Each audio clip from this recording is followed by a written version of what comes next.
In this module of our discussion, we will be seeing how to create alerts in Splunk.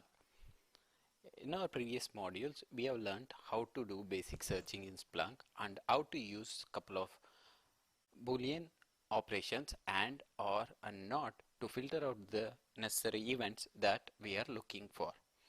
Some of the topics or concepts we are going to study about alerts are, first one is creating a search query. That is the important part of your alert creation. For what condition you need this alert to be created will be defined as part of a search query, and also when this alert should be run, whether it should be real time or a scheduled alert, and what should be the action taken by this alerts, and should we enable throttling, and who has the visibility of these alerts and who can modify these alerts. If the action is emailing, should we email the link or just the results or as an attachment? We will see all these operations in our exercise. This is our search head. We can start with search head. So let us consider an example.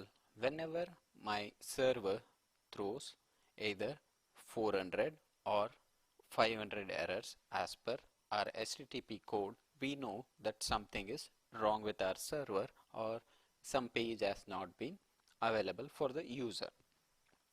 Let us see. I'll search for my index main where my data is present, and the source type of my web server logs are access. I didn't mention the complete. Access combined with cookie, that is our source type, and status should start with either 500 or status should be starting with 400 something. This typically means there is something going wrong with my server, or the client request have not been successfully processed. Let us validate. Here is our status field where it shows 503, that is our internal server error. Similarly 408 and other server errors which are defined as per our HTTP status code. In fact, in our previous lecture we have also learned how to use our lookup field to enhance the data. Let us use the same lookup field so that we will be able to make more sense out of the data. Output description of the status field.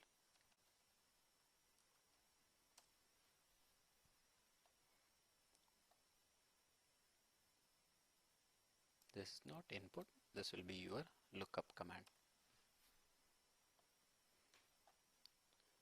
Where is the description? Yes, here it is. Let me select it.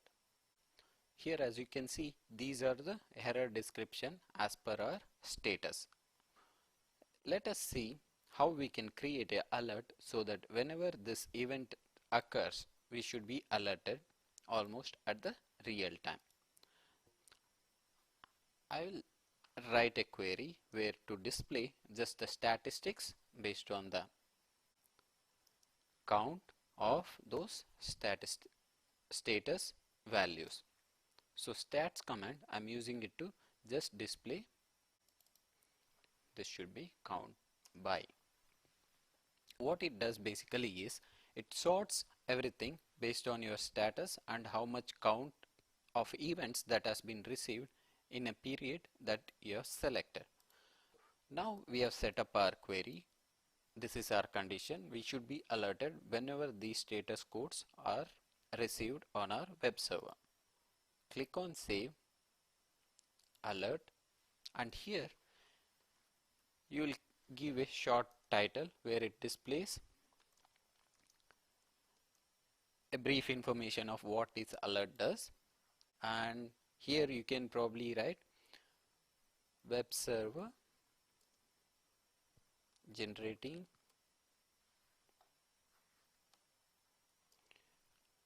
400 and 500 errors, and the permission. When you see permission, it is either private or shared in app. If it is private, the alert will be only visible to you, and if it is shared in app, anybody using this app will be able to access